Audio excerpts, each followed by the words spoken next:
Welcome to Everything Spectrum. We're going to be talking today about some of the beliefs that people have about autism, people on the spectrum, and we're going to be talking about 5 of them today and revealing that they are actually myths.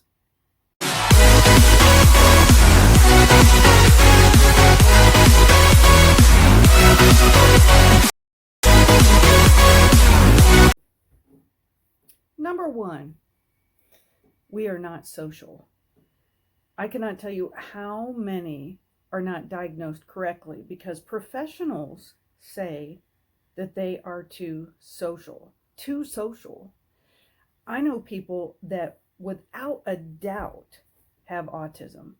And because I can remember when I took a couple of my kids to go get their diagnosis, and my now 7-year-old, who absolutely has autism, he had a toy and he looked at me and he showed it to me, and the neuropsychologist said, "Oh, he doesn't have autism. He just looked at you and was sharing a toy with you, wanted to show you something. So he doesn't have autism." That is the craziest thing. I just sat there and shook my head and went, because he looked at me and showed me a toy, he doesn't have autism? Just because we like our alone time and need maybe more breaks than others, just because sometimes we might be awkward, just because sometimes we don't know how to be a friend, or might go on and on about something at times with our own interests, and we have to remind ourselves to listen to others and be interested in their interests. All of that does not mean that we don't like to be social. We can be very social, we can have friends, we can have connections, and we actually want connections. We can get married, we can have kids, and I have all of those in my life. There are so many autistic YouTubers on here that I have listened to, and they too break this myth. And it's just simply not true that people on the spectrum do not like to be social. So for all those doctors or anybody out there that wants to diagnose based on the fact that if we look at you, or if we actually want to have a relationship or some kind of connection or be social, that means that we aren't autistic, because we want all of those things and we are still autistic. This leads me to number 2. We are not empathetic. I don't know who came up with this one either. If anything, I think it's the opposite of that, because people with autism actually feel so deeply. We take in so much from all over around us, and we feel so deeply that it can almost be overwhelming at times. Yesterday I was reading with my 7-year-old, and we were reading the book The Giving Tree, and by the time we got to the end of it, both of us have autism. Both of us were crying. In fact, he's learning how to read, and he was reading, and he actually stopped, and he is very much on the spectrum, and he just leaned back and he said, I can't read this. It's just too sad. He was feeling everything that was going on with that book.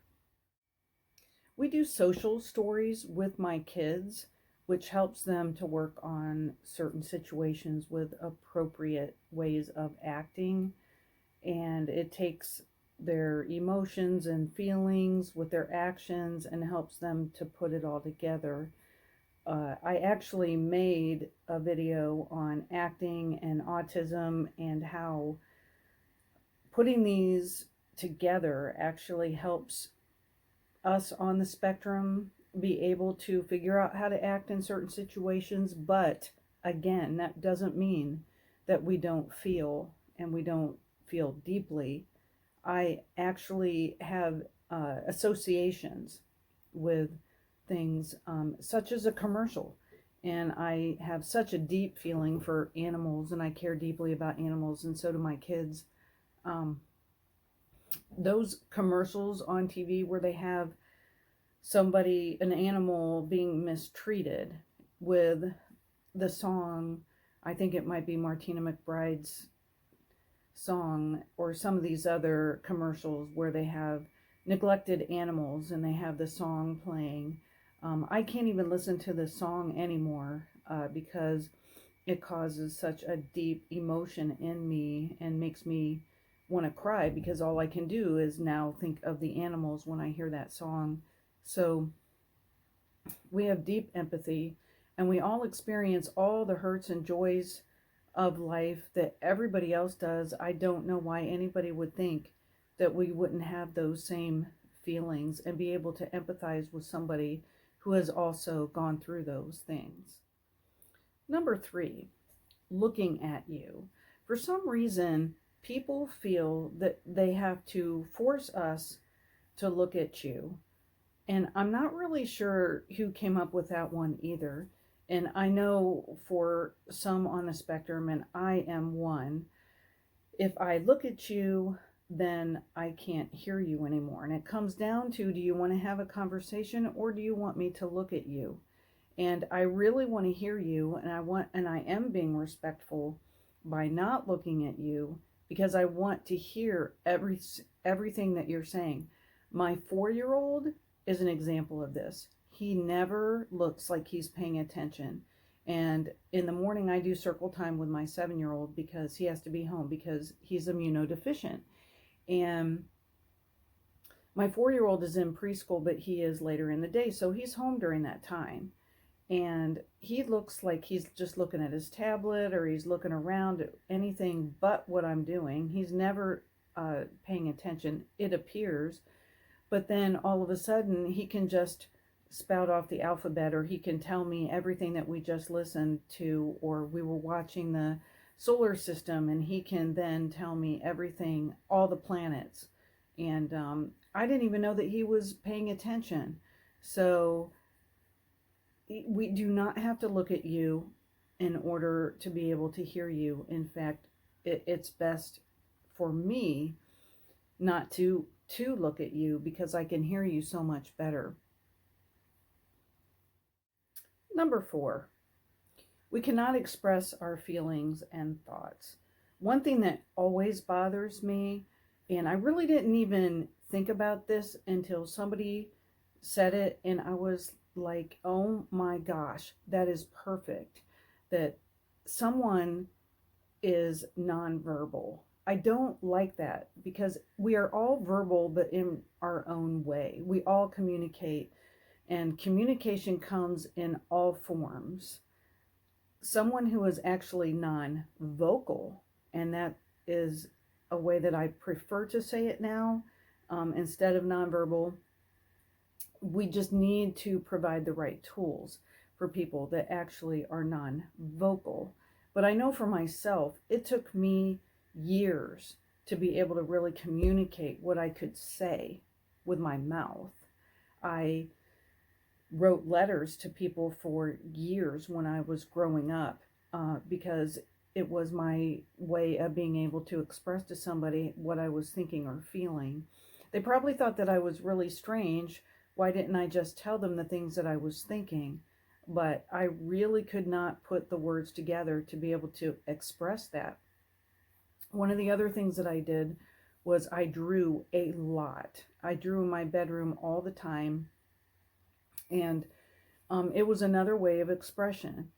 Another one that I do is photography, and I actually have a photography website called Spectrumm Photography on Etsy.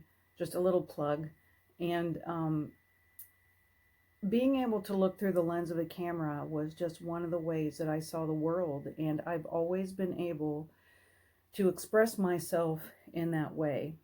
So just because somebody cannot communicate with their mouth or in a way that everybody else feels that they can. I'm a journalist and writer. I've written a book, and some of the ways that I've been able to express myself a lot, like I said earlier, was in a letter, but also just through writing in general. It has helped me. Having a communication device or some kind of a computer or something that could speak for you, or pictures where somebody could point at a picture and let you know what they want or what they're thinking, can be so helpful. I'm sure if you listen to what we're saying, that you can hear. Number 5, the last one. We are all the same. Every single person on the spectrum is as different as anybody else is different. And they have a list of symptoms that make you autistic. And if you are this way or not this way, then that means that you are or that you aren't. And that's just crazy. There are a lot of similarities that we have, which puts us under the category of autism. But in reality, it is what we call, hence, the spectrum. And we can be on any part of that spectrum in all varying degrees, with every single symptom that is listed under the autism spectrum disorder. So we are as different as anybody else. Plus, we are being judged on what somebody else considers normal. We just have to accept people where they are and allow them to be. I mean, isn't that really what we all want? So we don't want to be judged on what we do or how we act in order to be who we are under the spectrum. We just have to accept people where they are and allow them to be who they are. I have this saying all the time. I always say, let's just meet them where they are. And we really don't want somebody to have to change to any degree. Everybody just needs to be who they are, and we are no different than that on the spectrum. We have a little bit more difficulties, and we have to be able to figure life out, and we need to do what we need to do in order to survive, like I said, in this neurotypical world. So just let us do what we need to do, and let's stim or rock or take time to process or be a little awkward or take our longer breaks. Whatever it is that we need to do, we just need to do it in order to make it in this world. So anyway, every person is different, everyone. And just keep being you and keep moving forward. And if you like this, please smash that like button. Like my 4-year-old always says, because he's a YouTube junkie, he's always like, Maybe Sarah can ready? do it tomorrow. 1, 2, 3. Smash that like button. Share this channel if you want with somebody.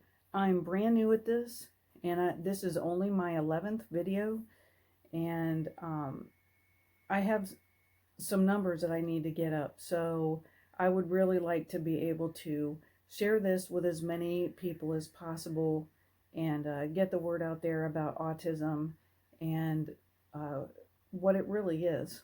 So coming from an autistic's point of view, which, by the way, there are a ton of people out there that have amazing channels. So I am putting them on my channel for some people that I'm following, and they are great. They're so informative. So just besides me, look around at some of these other people that have that are on the spectrum and get a feel for what autism really is, because we have a voice, and that's really cool. I didn't even know when I started doing this a month ago how many people actually with autism are doing this, and it's so exciting to see that there are so many people out there with a voice that have autism.